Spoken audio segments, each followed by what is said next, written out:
always love it when something new arrives at Draper's for me to look at and review. It's like Christmas every time I walk into the shop, and I really like it when I'm handed something with the Artemis label on from SMK, because they're not high priced and are usually something different and often surprising. This time it's the turn of the CP400.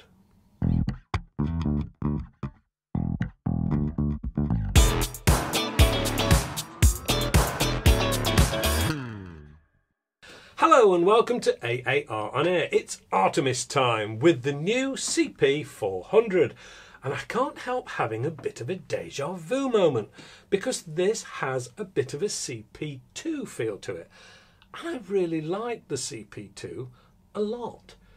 So what do they claim? First off, well, it's 177, it has a claimed 300 feet per second, which doesn't seem particularly high. Adjustable rear sight for, they claim, precision shooting. Well, that will definitely be checked out later. They also state exquisite workmanship. Exquisite. I suppose that's a relative term, but we will bear that in mind. It is only £189 UK retail, so I wasn't expecting exquisite, more pretty good value and able to stand a few knocks. Certainly when having a load of fun with it. That was more my idea. Let's take the Walkaround first, shall we?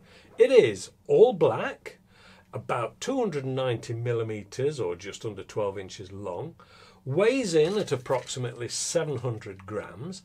It is predominantly metal with a plastic grip and 8-round magazine. The barrel is 165mm long and, as we've said, uses 177 pellets.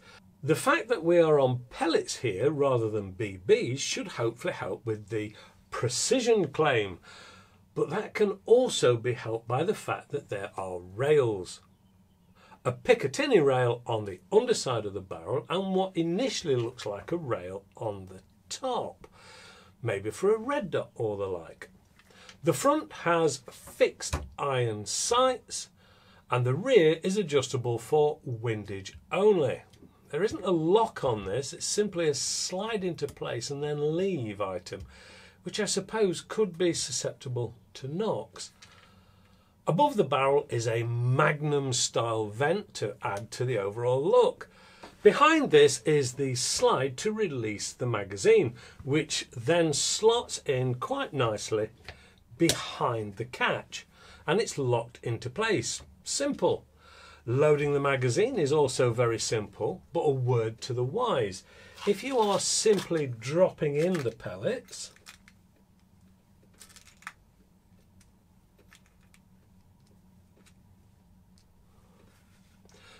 then hold the gun pointing down when you reintroduce it back into the magazine, or the pellets are likely to fall out. My advice, use a dibber of some sort just to seat the pellets in, and then you won't have that issue. Below this is the trigger, which is a plastic item and has a built-in, rather nice, sure click safety, which has red for fire and simply locks the whole mechanism when it's in safe mode. It is a 2-stage trigger with a real click to the first stage, then a pull that is not overly heavy at all, but for quite a low price gun it's more than acceptable. An interesting thing here is that the trigger is over to one side. Not something that you notice particularly when you're shooting, but it's just a little odd. There's a hammer at the back, but it serves no real purpose at all. The grip is very CP2-like. It's so like the CP2 that I immediately thought of fitting the stock from a CP2 because it looked interchangeable. I can tell you from the start that it isn't a straight drop-in item from the CP2, sadly, but with a little bit of sanding down of the stock pin, no problem. Loading the CO2 is pretty simple. Unscrew that bottom key, remove the base plate, and then you literally pull the whole stock from the gun, which will then reveal the CO2. Now at this point you are supposed to bring the key back into play because it is also intended as a simple screwdriver to fit the bottom. But firstly it's plastic, which is on a metal CO2 retaining screw. That's not going to end well over time. Perhaps that's why there are 2 spares in the box. But that's okay because it's too broad to fit in the screw anyway, so you're not exactly going to wear any of them out. It's a nice idea, it's just lacking a bit in the follow through. So, thin coin out your pocket or a real screwdriver is required, unless you want to go round shaving a bit off each one of the supplied key tools. But drop in the CO2, tighten, return the grip, screw it all back together,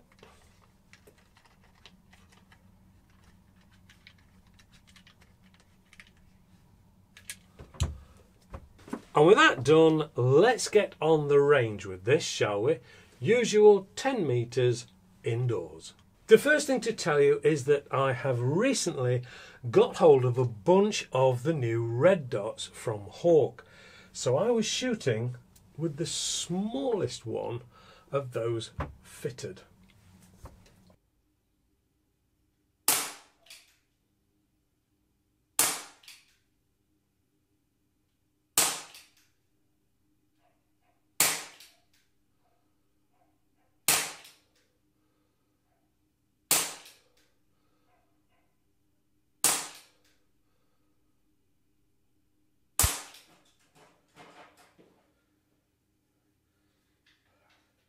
Okay, so I would say that has completely put the precision shooting claim to the test and has outperformed some of the far more expensive and fancy named guns, and it is quite a pleasure to use on target work. What about that 300 feet per second? Out with the chrono then. Using lighter 7.33 grain JSBs, I saw a maximum of 342 feet per second, which is 1.96 foot-pounds or 2.66 joules. With the heavier 8.44 grains, I saw a maximum of 329 feet per second, which is 2.03 foot-pounds or 2.75 joules. So with either pellet in it, it's able to beat the claimed 300 feet per second. At this power level, it is excellent for target work and plinking, but I wouldn't really want to be using it for any pest control. It would have been pretty much perfect if this was shooting close to the UK 6 foot-pound legal limit. Conclusion. I would say this is a budget gun that is at the higher end of the budget gun price range at about £190 UK retail. And at first, I admit, I was a little sceptical because this isn't made like a Viroc or the like. But then again, it is a multi-shot CO2 and not a single shot spring gun. I found that excluding extremes in temperatures, it was also very consistent on its power figures. And I even tried heating it up to see if I could fool it into giving higher power outputs. But it actually didn't like the CO2 too hot.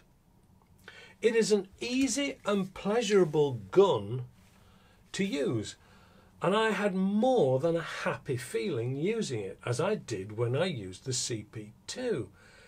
The accuracy from this really did surprise me, and whilst it may be partly accountable to the fabulous Hawk Red Dot, this gun has consistency in it to perform well. I really enjoyed my time with this little black number, and I loved punching holes in paper targets with it. It was so rewarding to find a budget gun with such accuracy.